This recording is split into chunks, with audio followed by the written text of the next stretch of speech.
Da nossa lição hoje é: nossa luta não é contra carne e sangue. É uma temática muito interessante, muito forte, uma temática espiritual, como é de toda lição, batalha espiritual. E dentro de alguns minutinhos, irmãos, nós estaremos meditando nessas verdades bíblicas que trazem a nossa lição. Como disse, o tema da lição de hoje, então, é: nossa luta não é contra carne e sangue. O texto áureo está baseado em 2 Coríntios, capítulo de número 10 e versículo de número 4, que diz: porque as armas da nossa milícia não são carnais, mas sim poderosas em Deus para a destruição das fortalezas. Mas a lição, irmãos, de número 8, sobre a nossa luta não é contra a carne e o sangue, está basicamente embasada em Efésios, no capítulo de número 6, que é um versículo muito conhecido de toda a igreja, acerca da armadura espiritual ou da armadura de Deus que Ele dá para aqueles que nele creem. Eu peço que os irmãos tenham um pouco de paciência comigo hoje, porque hoje é um culto de ensino, nós estamos para aprender. Eu costumeiramente, gosto muito de pregar, mas hoje é um culto de ensino. Não deixa de ser uma pregação, mas é uma exposição um tanto mais didática, mais calma, para a compreensão de todos. Amém ou não amém? Amém? Então vamos para cima. O versículo, ou os versículos em que está embasada a lição, é em Efésios, como disse no capítulo de número 6, a partir do versículo de número 10, que diz: no demais, irmãos meus, fortalecei-vos no Senhor e na força do seu poder, revesti-vos de toda a armadura de Deus, para que possais estar firme contra as astutas ciladas do diabo, porque não temos que lutar contra a carne e sangue, mas sim contra os principados e contra as potestades, contra os príncipes das trevas deste século, contra as hostes espirituais da maldade nos lugares celestiais. Irmãos, Paulo, na verdade, trata em Efésios, no capítulo de número 6, ou no livro como todo de Efésios, ele divide basicamente em duas partes. As três primeiras partes que Paulo trata escrevendo aos Efésios diz respeito a recomendações doutrinárias. O apóstolo Paulo, muito obrigado, Deus abençoe. O apóstolo Paulo trata nos três primeiros capítulos de Efésios ensinamentos, doutrinas bíblicas que ele recebeu do próprio Cristo Jesus, e estes ensinamentos, então, ele escreve aos Efésios, que está separado na sua Bíblia, nos três primeiros capítulos. Nos três capítulos a seguir, Paulo vai tratar de ensinamentos práticos. Ele trata sobre família, ele trata de como nós devemos nos comportar tendo um caráter cristão. Paulo, ele tem uma facilidade, irmãos, tremenda de ensinar. É gostoso nós lermos as epístolas paulinas, as cartas de Paulo. É um ensinamento profundo, revelador. Paulo escreve de forma tão simples e de forma que a gente entenda tão bem, porque Paulo foi um homem que se preparou para tal. Paulo era um homem que tinha aprendido os costumes judaicos aos pés de Gamaliel. Ele tinha um ensino secular antes mesmo de aceitar Jesus. Algumas pessoas pensam que ser crente é a gente dar glória a Deus misturado com aleluia, isso é muito bom. Algumas pessoas pensam que ser crente é a gente orar, e isso também é muito bom. Outros pensam que ser crente é simplesmente vir à igreja, participar dos cultos e regressar para sua casa, e isso também é muito bom. Mas ser crente, irmãos, é necessário também nós termos um embasamento na palavra do Senhor. Isso não é uma responsabilidade apenas de obreiros, apenas de líderes, mas da igreja num todo. É necessário que estejamos fundamentados na palavra de Jesus. Amém ou não amém? Porque se nós não estivermos, irmãos, alicerçados na palavra, nós somos levados, como diz a palavra de Deus, por ventos de qualquer doutrina. Se você não estiver alicerçado na palavra de Deus, e a gente vai aprender isso mais adiante, que há uma batalha muito grande espiritual hoje, muito dentro da igreja. Há uma batalha lá fora, sim, mas há uma batalha dentro da igreja, uma batalha espiritual real. E que se você não estiver alicerçado na palavra do Senhor, vir a EBT, irmãos, é uma escola teológica gratuita. Aqui você não paga nada, se senta numa cadeira confortável como essa e aprende níveis teológicos tremendos. Isso é muito bom, porque você precisa estar alicerçado na palavra para que nós consigamos vencer as batalhas espirituais. Paulo, ele tinha esse embasamento já teológico antes mesmo de conhecer a Cristo. Quando ele aceita a Cristo, ou quando Cristo o aceita, o encontra no caminho de Damasco, transforma a vida de Paulo, ele utiliza aquilo que Paulo tem em prol do reino. Eu acho isso interessantíssimo, irmãos. A forma com que Jesus trabalha com o que nós temos. Paulo tinha aprendido sobre judaísmo, tinha aprendido com o mestre Gamaliel acerca de muitas coisas da lei. Mas Jesus, quando toma Paulo, ele vai utilizar Paulo para o seu reino com aquilo que Paulo tem. Jesus quer te usar com aquilo que você tem. Mas, irmão Wagner, eu não sei falar, eu só sei falar para criança. Jesus vai te usar naquilo que você tem. E quem quer, irmãos, desfrutar de coisas maiores, que se prepare para tal. Paulo estava preparado para o ministério que Jesus o havia vocacionado. Se você quer ser um bom expositor da palavra, se prepare para tal. Venha à escola bíblica, venha aos cultos de ensino, matricule-se num curso teológico.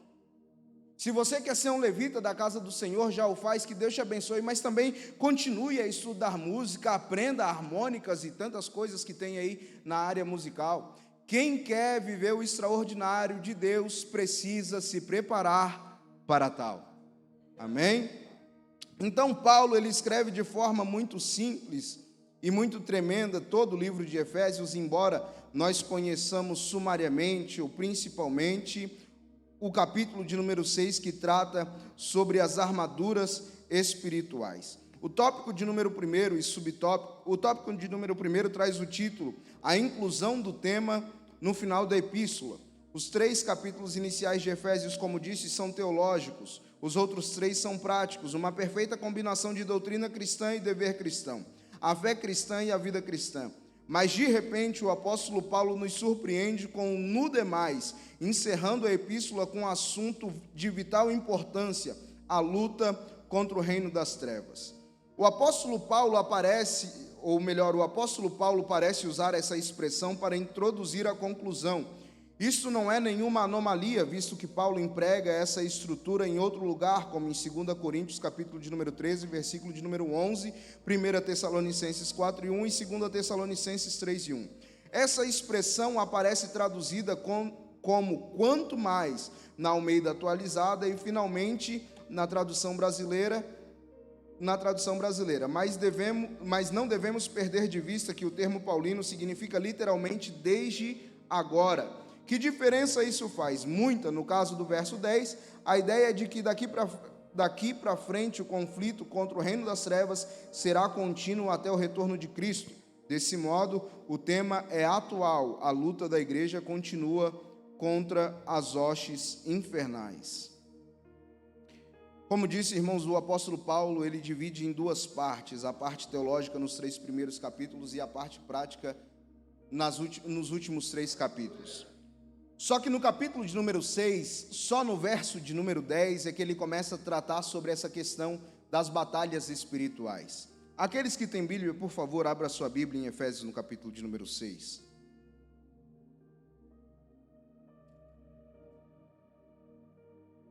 Efésios, capítulo de número 6.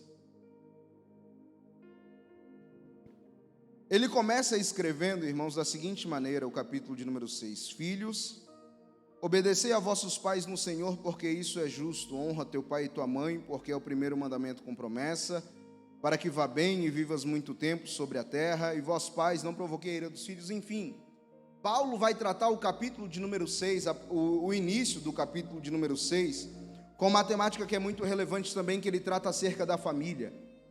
A Bíblia é tremenda, irmãos, porque a Bíblia tem instrução para tudo.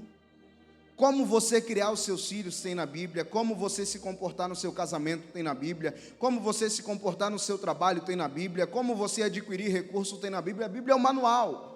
E Paulo então trata de diversos temas no capítulo de número 6, e o capítulo de número 6 ele começa tratando principalmente sobre a família, mas ele termina dizendo no demais, ou traduzindo na na tradução brasileira é finalmente, ou na Nova Almeida atualizada é quanto ao mais. Enfim, a expressão que Paulo utiliza é de que ele está encerrando aquela carta, e ele começa dizendo, quanto mais, irmãos meus, versículo de número 10, e finalmente, meus irmãos, sede fortes no Senhor e na força do seu poder.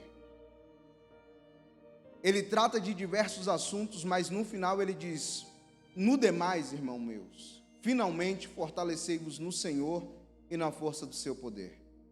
Sabe o que Paulo está querendo dizer, irmãos?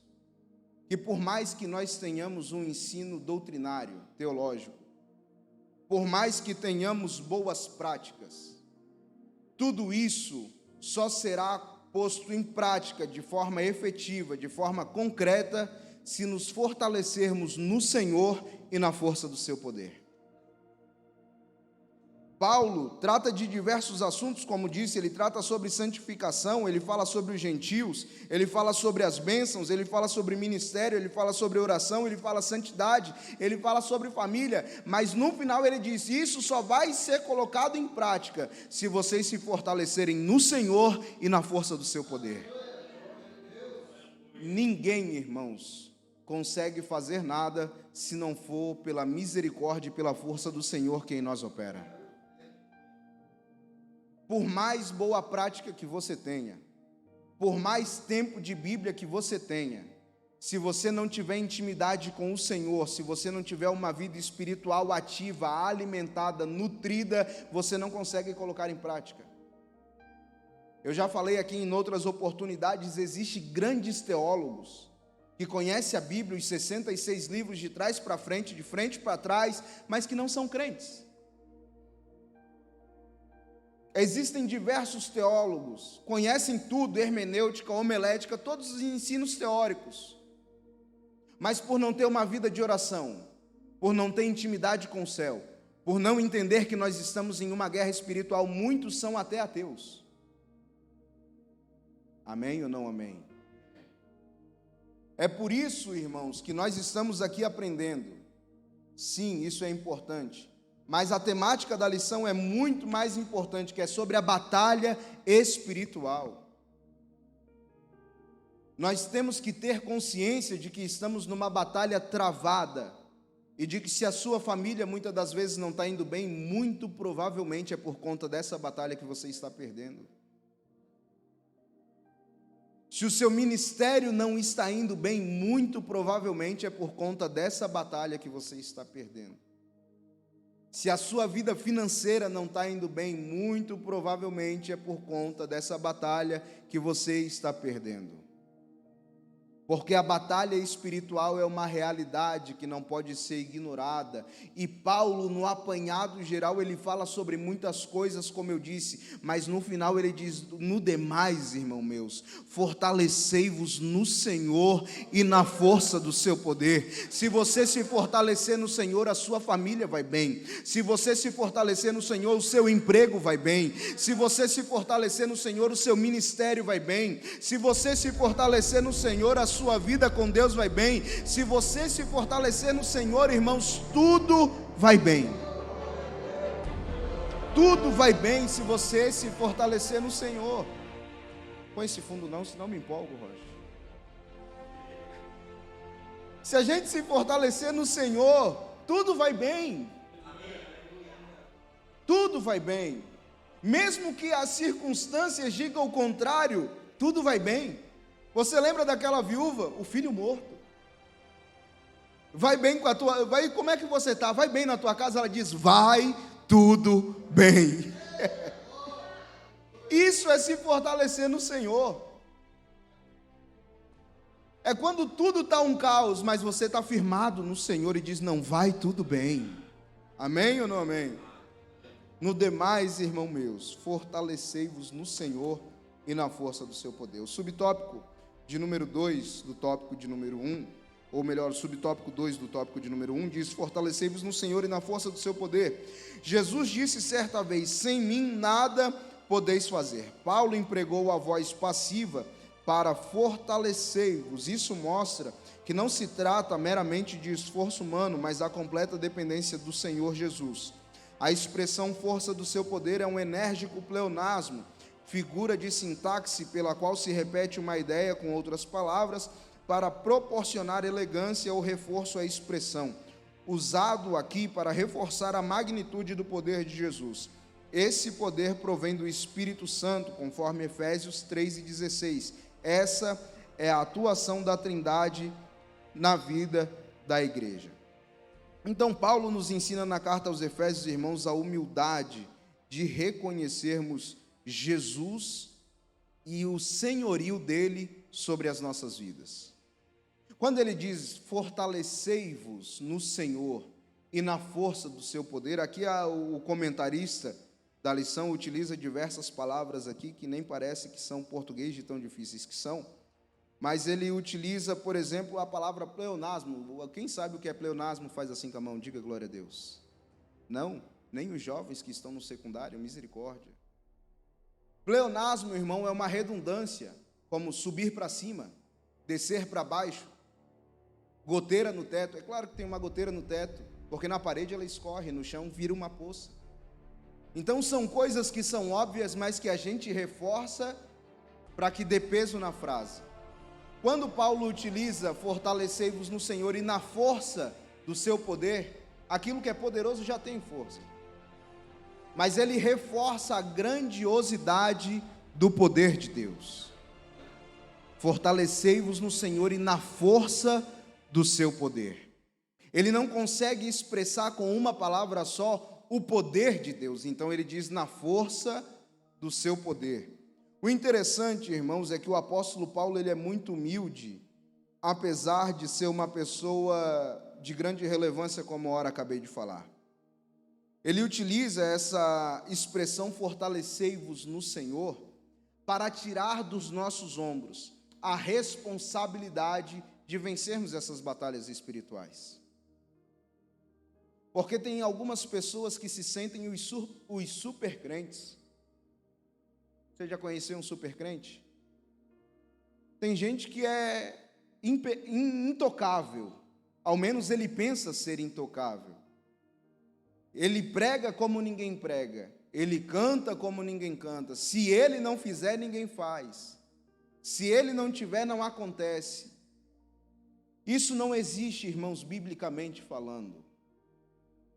Paulo diz que nós devemos nos fortalecer no Senhor e na força do seu poder. Não é a minha força, não é o meu poder, não é do meu jeito, é tudo do Senhor. Paulo, como disse, irmãos, foi um grande teólogo e, claro, Jesus usou muito ele nesse ponto, a ponto dele escrever 14 dos 27 livros do Novo Testamento. Paulo escreve mais da metade do Novo Testamento. E mesmo assim, abra sua Bíblia em Efésios, aqueles que ainda estão com Efésios aberto, no capítulo de número 3 e versículo de número 8. Diz assim a palavra de Deus, Efésios 3 e 8. A mim, que sou menos que o mínimo de todos os santos, me foi-me dada essa graça de pregar entre os gentios as riquezas incompreensíveis de Cristo, e fazer com que todos vejam qual é a comunhão do mistério que desde o começo do mundo esteve oculto em Deus, que criou todas as coisas por meio de Jesus Cristo. Olha a expressão que Paulo utiliza no versículo de número 8, irmãos. A mim, que sou menor que o mínimo de todos os santos. Paulo considera a si mesmo o menor de todos os crentes.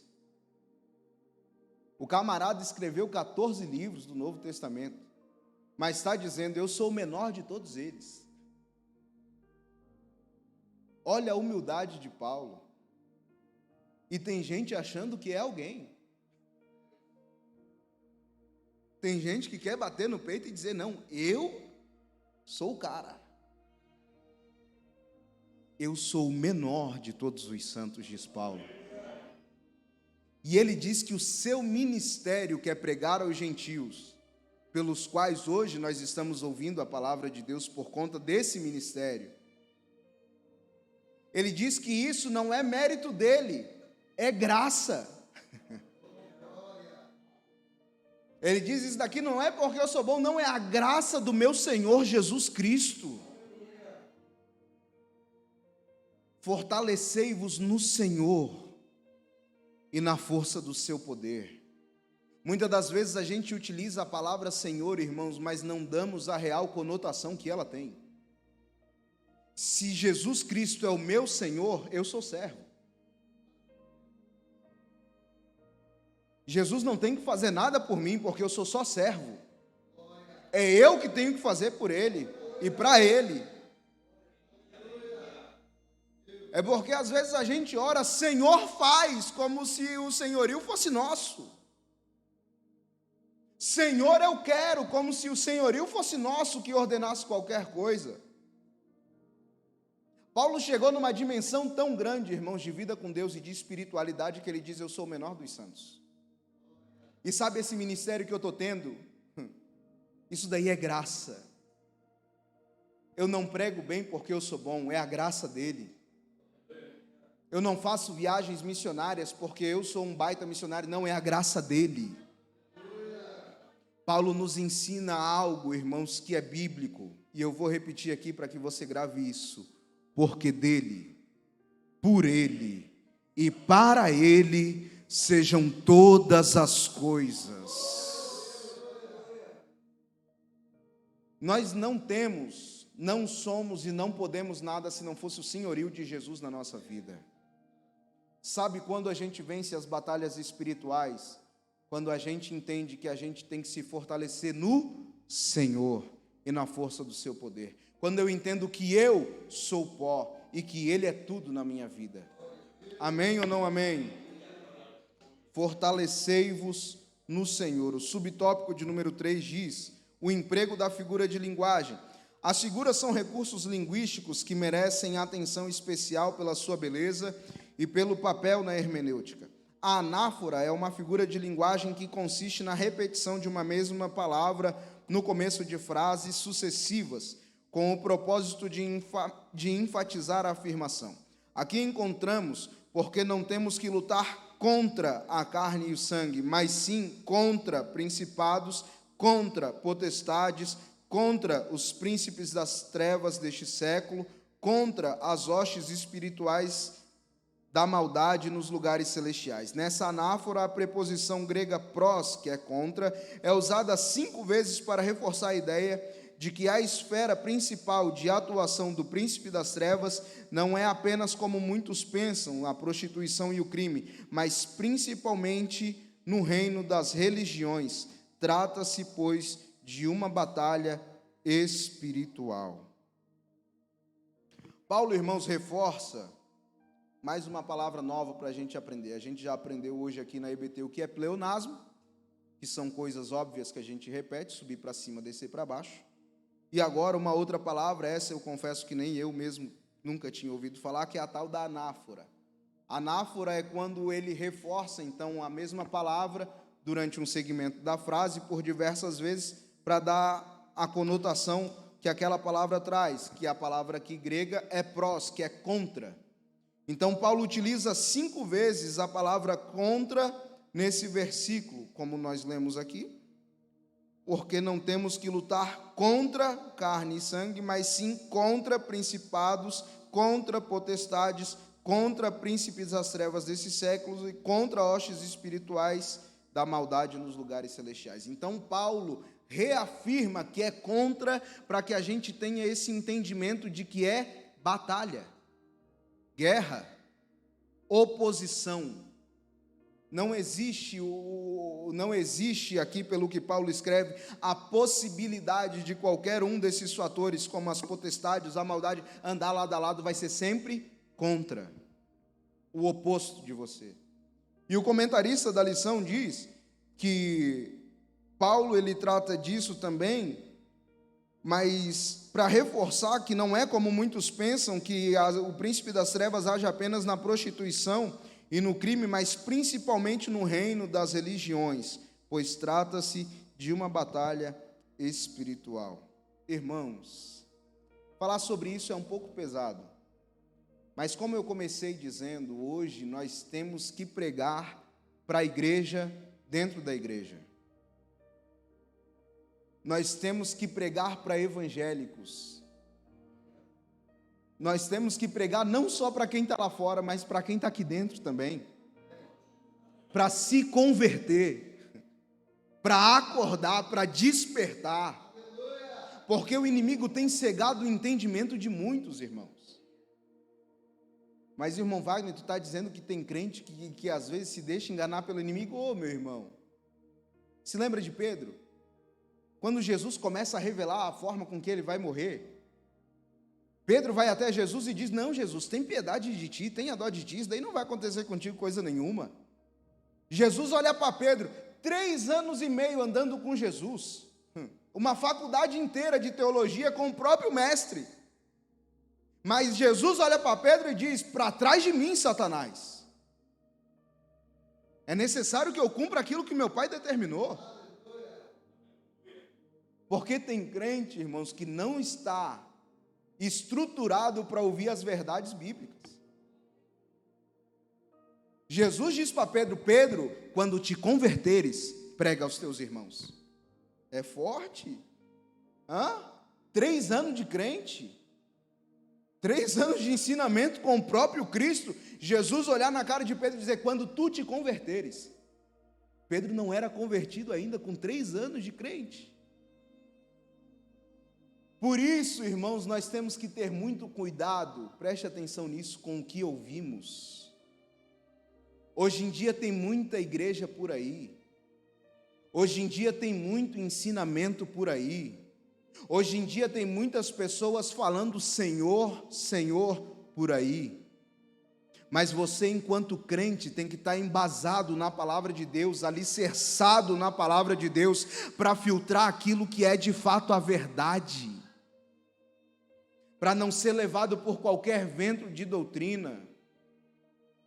Hoje em dia há muitos ensinamentos por aí que você não pode ficar doente, que se você está doente é porque está em pecado, que você não pode ser pobre, você tem que ser rico, você nasceu para reinar,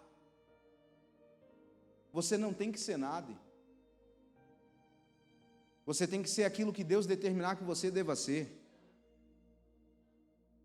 Se Deus quiser que você continue comendo arroz e feijão daqui até a eternidade, está tudo bem. O importante é a salvação.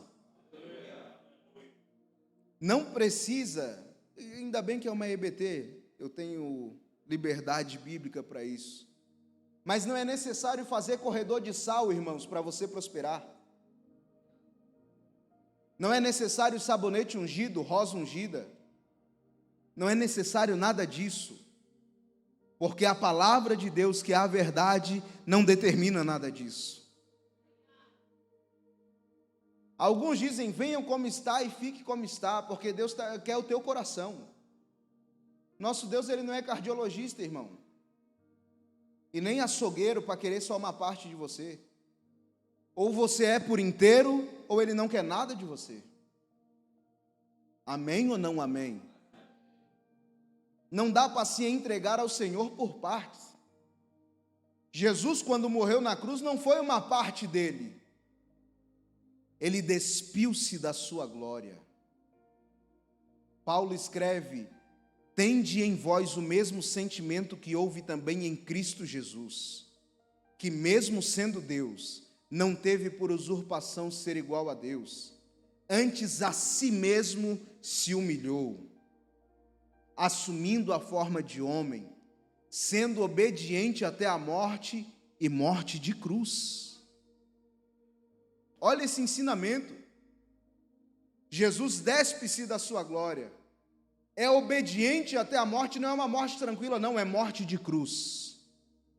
Mas eu gosto quando Paulo continua, porque quando nós padecemos, irmãos, nós sofremos por amor a Cristo, vale a pena. Porque Paulo continua dizendo, pelo que também Deus o exaltou, e lhe deu um nome que está acima de todos os nomes, para que ao nome de Jesus se dobre todo o joelho no céu, na terra e embaixo da terra, e toda língua confesse que Jesus Cristo é o Senhor, para a glória de Deus Pai. Aleluia! Ninguém faz nada, irmãos, porque é mérito, e ninguém perde nada por obedecer a Jesus. Vai valer a pena. Vai valer a pena.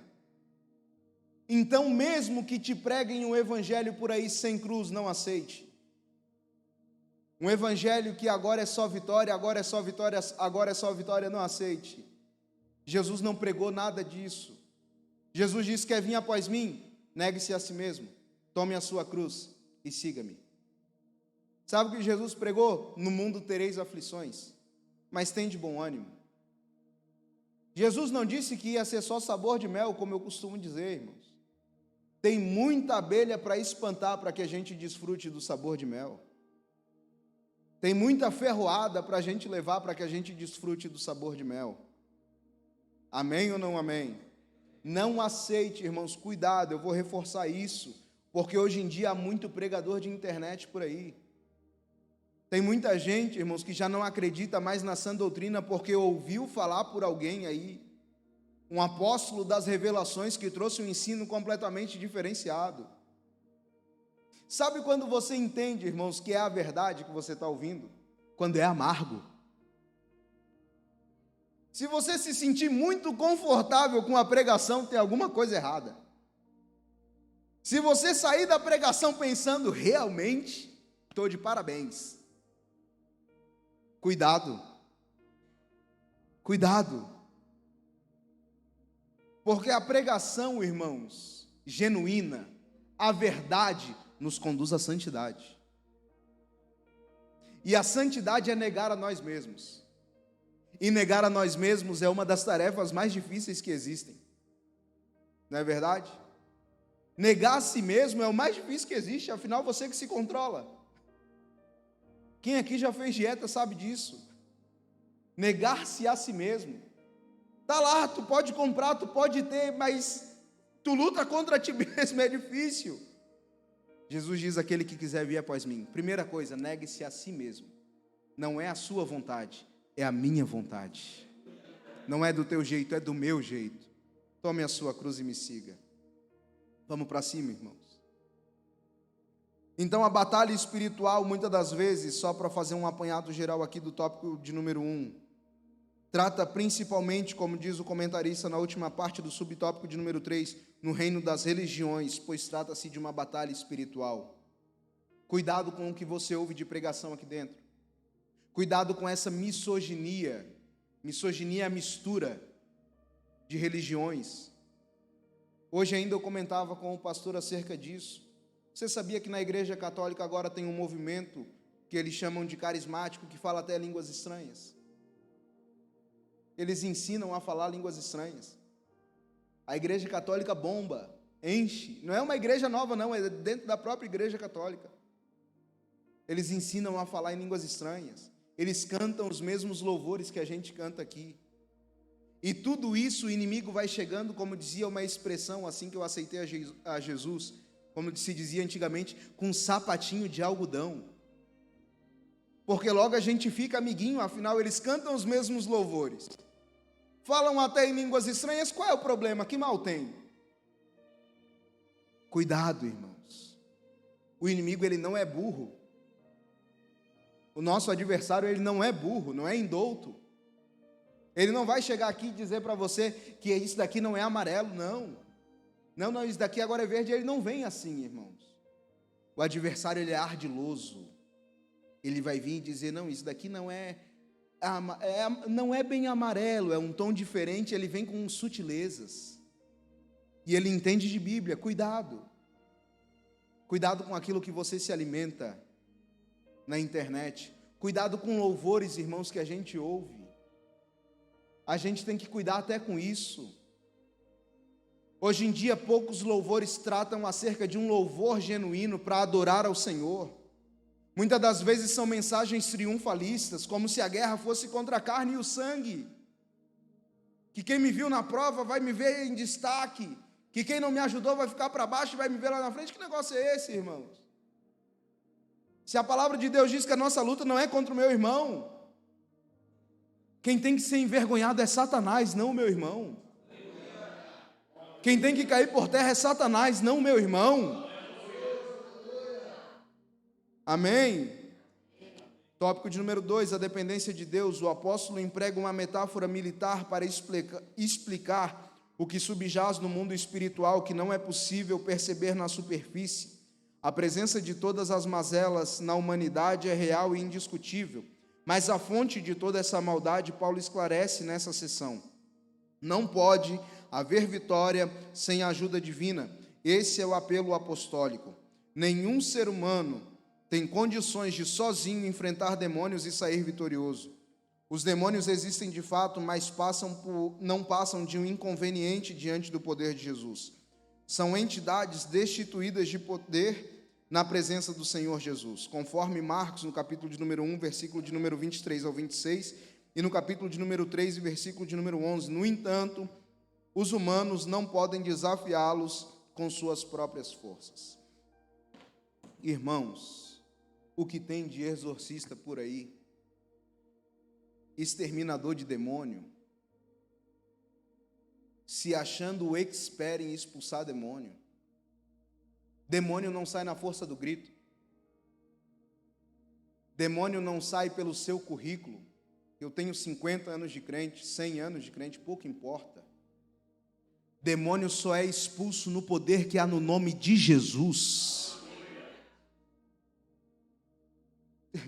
Eu vou parar. Eu não vou muito. Daí é gravado, né? Irmãos, é Jesus quem faz. É Jesus quem tem poder. É no nome de Jesus. Demônios existem, mas diante de Jesus eles não são nada. Tem gente que se acha, pisa na cabeça, pode pisar. Se você estiver cheio de Deus, pisa. Mas se você tiver meio barro, meio tijolo, se eu fosse você, eu virava a volta e saia correndo. Demônio não está para brincadeira, irmãos. Demônio não respeita você, ele só respeita Jesus que está na tua vida. Ou você se enche de Jesus ou nem se atreva. Amém ou não amém? Não pode ser negado, é um fato, demônios existem, mas eles temem e tremem diante de Jesus. Quer um exemplo disso? Abra sua Bíblia por bondade. Evangelho de Jesus Cristo, escrito por Marcos, no capítulo de número 5. Será que é possível colocar no telão aqui? Marcos, capítulo de número 5. É possível, não? Tudo bem. Ainda bem que a gente traz Bíblia, né? A gente tem que andar com Bíblia. Marcos, capítulo de número 5. Abra aí, é um texto bem conhecido da palavra de Deus. É uma batalha espiritual que acontece em Marcos, no capítulo de número 5. Quem achou, diga glória a Deus. E eles chegaram ao outro lado do mar, a terra dos Gadarenos, e saindo ele do barco, ele quem? Jesus. Imediatamente veio ao encontro dos sepulcros um homem com um espírito imundo, o qual tinha sua morada nos sepulcros, e nenhum homem podia prendê-lo, não, nem as correntes, porque tendo sido muitas vezes preso com grilhões e correntes, as correntes foram arrancadas em pedaços, e os grilhões quebrados em partes, e nenhum homem podia amansá-lo. E sempre, noite e dia, ele estava nos montes e nos sepulcros, gritando e cortando-se com pedras. Mas quando ele viu Jesus ao longe, oh glória, correu e o adorou, e clamando com grande voz, diz: que tenho eu contigo, Jesus, Filho do Deus Altíssimo? Conjuro-te por Deus que não me atormentes. Corrente não segurava, cadeado não dava conta, não tinha um homem, marombeiro que fosse, que segurasse aquele homem.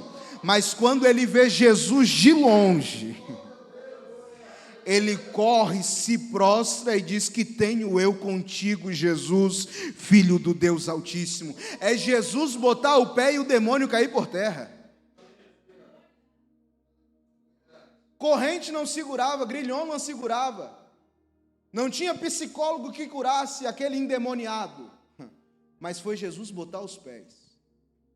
E o inimigo reconheceu o poder de Jesus, a glória de Jesus. Irmãos, Jesus não precisa de muita coisa para botar o demônio para correr. É a presença dele se fazer presente e o demônio se prostra. Mateus escreve dizendo que os demônios falam na boca do gadareno dizendo: por que vieste nos atormentar antes da hora? Sabe o que os demônios pensavam nos originais e pelos estudos teológicos? Que já era o juízo final, de tamanha que era a glória de Jesus.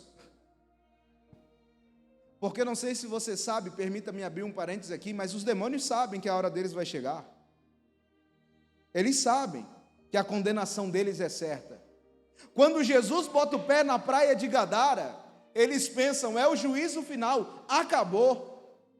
Porque tamanha era a glória de Jesus. Há alguns hinos, irmãos, há algumas pessoas que dizem: não, que Jesus tem que descer para pelejar por mim. Não precisa. Não existe batalha de Jesus contra demônio, isso não existe. O poder de Jesus supera qualquer imaginário. O poder de Jesus supera qualquer força que o adversário tenha.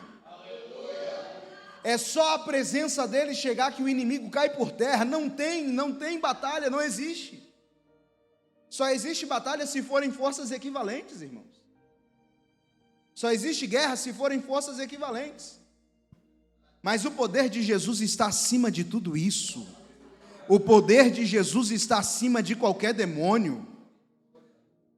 Não precisa pedir para Jesus: Jesus vem e guerreia, não existe. Jesus vem guerrear e destrói Satanás, demônio, tudo, não tem nada que fique perto. Jesus só precisa dar uma ordem e o inimigo cai por terra. A Bíblia nos diz que é uma legião que está naquele homem. Não é um demônio, é uma legião que está no gadareno. De longe, ele vê Jesus e já cai por terra. Jesus encarnado. Jesus andando sobre a terra. Imagine agora que ele está assentado à destra de Deus. Que em Apocalipse diz que ele vem com uma coroa sobre a sua cabeça, com as vestes brancas como mais pura lã, e os seus olhos ardendo como chama de fogo. Eita glória! E na coxa dele está escrito: Rei dos Reis e Senhor dos Senhores. Quem é que aguenta, irmãos? Não tem demônio que fique de pé perto de Jesus. Então, irmãos, demônio só é expulso no poder que há no nome de Jesus. É só no poder de Deus, não tem outra forma. Não tem outra forma de expulsar demônio se não for no poder de Deus. Amém? Revestimento da completa armadura de Deus. O verbo revestir é o mesmo que a Septuaginta usa para descrever o revestimento de Gideão pelo Espírito Santo, conforme Juízes 6:34. A metáfora, toda a armadura de Deus, significa que devemos usar todos os recursos espirituais que Deus nos dá. A armadura completa indica que as armas de defesa e as armas de ataque, uma figura bem conhecida na época, visto que os soldados romanos estavam por toda parte. Irmãos, não dá para usar só parte da armadura. Quem usa só uma parte da armadura está vulnerável. Vamos lá para Efésios 6.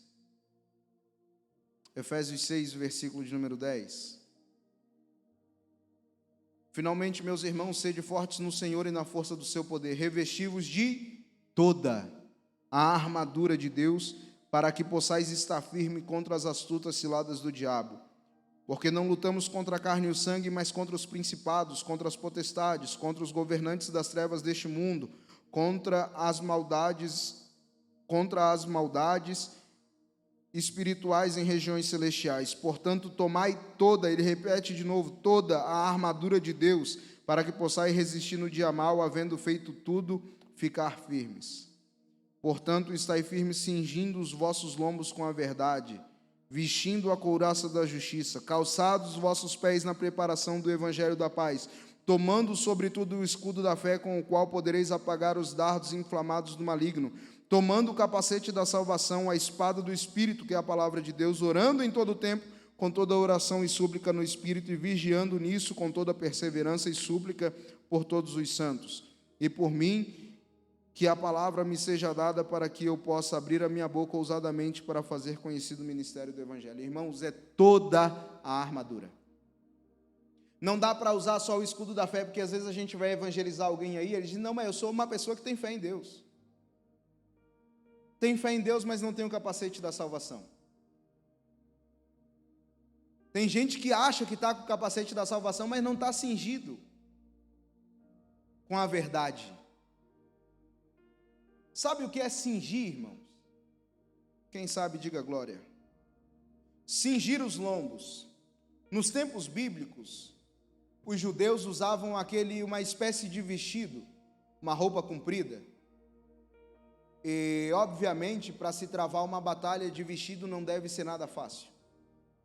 Então, quando eles iam travar uma batalha, eles cingiam os seus lombos. O que era cingir? Pegar as pontas daquela vestimenta e amarrar na altura da coxa, virava uma espécie de bermuda, para que eles tivessem agilidade, velocidade e destreza para o combate. Se você não estiver cingido com a verdade, e o que é a verdade? Jesus Cristo é a verdade. Ele é o caminho, a verdade e a vida. Sem Jesus, irmãos, a gente não consegue batalhar. A gente tem que estar cingido com a verdade, ágil. Porque se você não entender de Bíblia, irmãos, vem um TJ por aí e te evangeliza fácil. Porque eles entendem de Bíblia.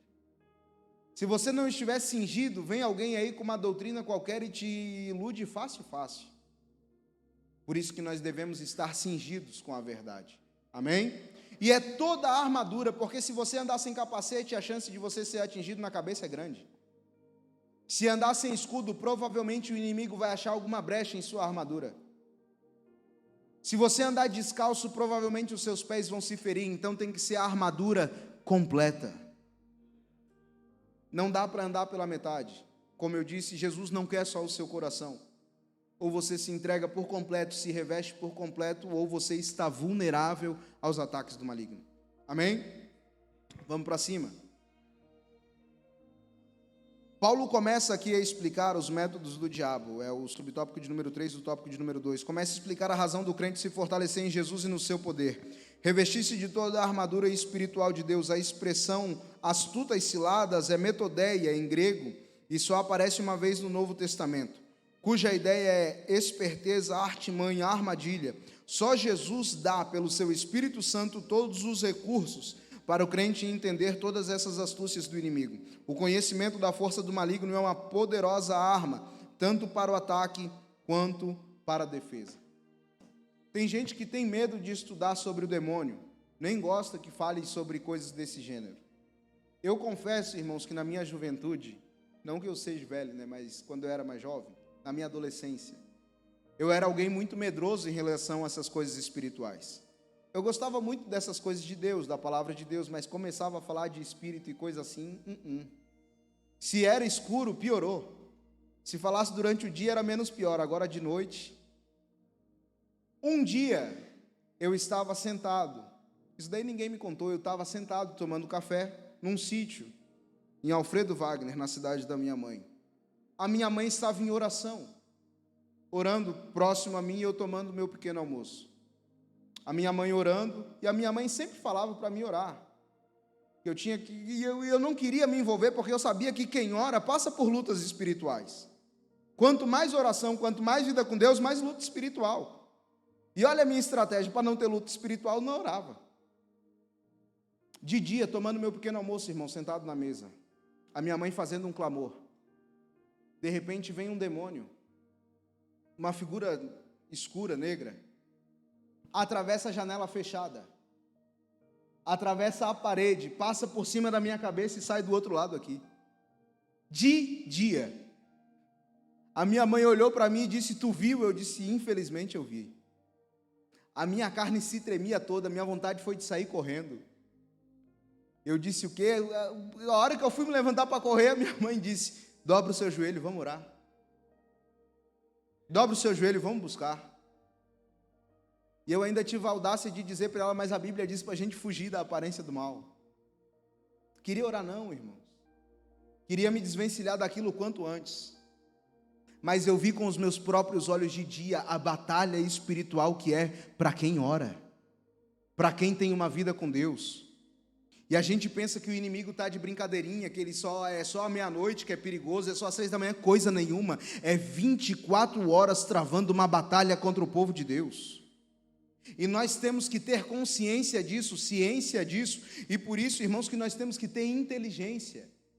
Sabe o que é inteligência? Eu não sei se cá em Portugal tem, mas todos os setores militares no Brasil têm um setor de inteligência. A polícia não são só os policiais que estão na rua. Tem um setor de inteligência por trás. O exército ou a aeronáutica onde eu servi, não tem só os combatentes que estão lá operando, tem um setor de inteligência por trás. E o que o setor de inteligência faz? Se antecipa ao ataque do inimigo.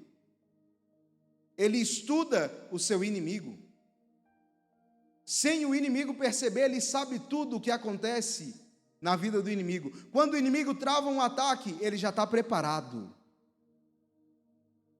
Nós somos crentes, temos que ter esse setor de inteligência na nossa vida. Você está aqui na EBT hoje estudando sobre isso, não é para qualquer coisa, é para quando o inimigo for te atacar, você estar prevenido e dizer: aqui não, Satanás, eu já sei quem tu és, eu já sei das tuas artimanhas, eu já sei dos teus ataques, e eu estou blindado pelo sangue do Cordeiro. Amém ou não amém? Se antecipe, irmãos, busque a Deus, aprenda. Venha a EBT, mas aprenda de verdade. Eu vou encerrar já. Carne e sangue, tópico de número 3. O apóstolo começa apresentando uma luta interna do cristão, porque temos que lutar contra a carne e o sangue. O termo carne tem vários significados na Bíblia, mas a combinação carne e sangue só aparece 3 vezes no Novo Testamento. Parece indicar um significado físico. Nesse caso, essa combinação diz respeito à pessoa do ser humano que pode ser outro ou nós mesmos em conflitos internos, no sentido de que a carne cobiça contra o espírito e o espírito contra a carne, e estes opõem-se um ao outro para que não façais o que quereis, conforme Gálatas 5:17. Irmãos, carne e sangue, costumeiramente a gente tende a atribuir ao nosso irmão. A nossa luta não é contra a carne e o sangue, pare de lutar contra o seu irmão. Mas às vezes carne e sangue somos nós mesmos, porque nós somos feitos de carne e sangue. E às vezes nós travamos batalhas internas, que são batalhas terríveis. Muitos perdem essas batalhas internas e acabam por cometer o suicídio. Muitos perdem essas batalhas internas e acabam por se trancafiar num quarto, se cortando, se autoflagelando por perder essas batalhas.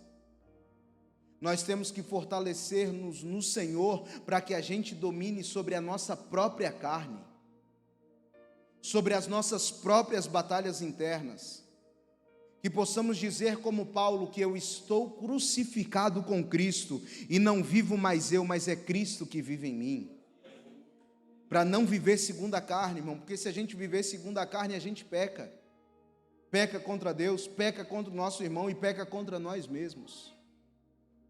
O inimigo está atacando muito hoje em dia a mente das pessoas. Cuidado com o seu corpo, irmãos.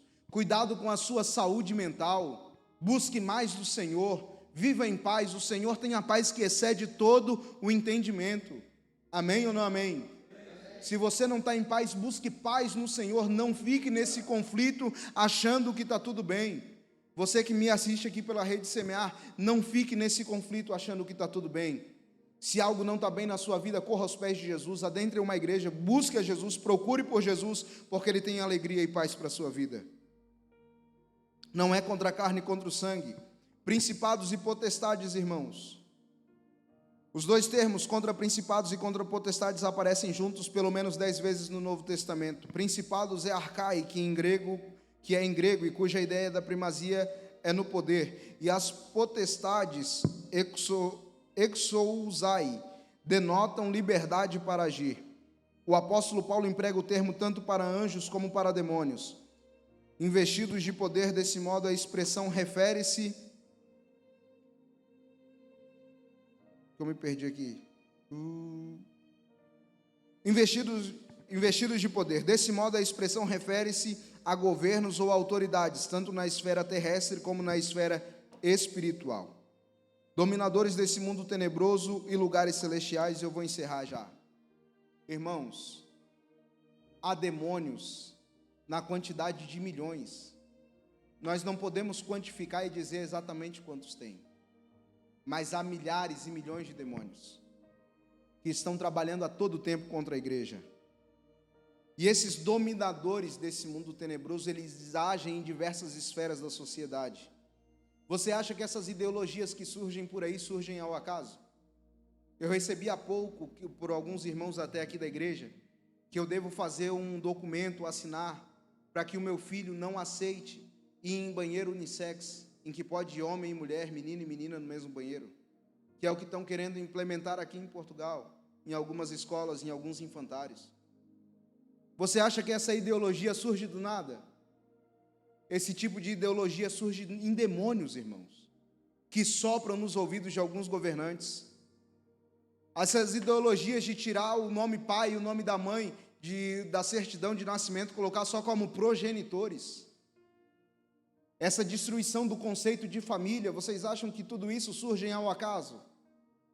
Isso são demônios que sopram nos ouvidos de governantes, de políticos, de educadores, enfim. Então, a nossa guerra espiritual é uma guerra real, intensa, e vivemos no dia a dia. Você ignorar essa guerra não quer dizer que ela vai deixar de existir. Você ficar indiferente a essa guerra não vai fazer com que ela pare, nem que você vença. Você só vence essa guerra quando você toma consciência de que ela existe, de que você precisa orar, de que você precisa instruir o seu filho, de que você precisa instruir a sua família, de que você precisa ter um papel relevante na sociedade e não aceitar essas coisas que os demônios tentam implementar na nossa vida. Porque acredite, irmãos, o inimigo ele não quer atingir quem está lá fora, ele quer atingir você. Ele não quer fazer afronta para o filho do catimbozeiro, porque o filho do catimbozeiro já está na mão dele. O inimigo não quer fazer afronta para o drogado, para aquele que está lá fora, não, ele quer fazer afronta para você que é crente, para querer triunfar sobre você. Mas o sangue de Jesus tem poder. Aonde nós colocarmos a planta do nosso pé será como em Gadara. A presença do Senhor chegará primeiro, o demônio cairá por terra e o nome de Jesus será glorificado. Gostaria de passar a palavra para o nosso pastor João Paulo.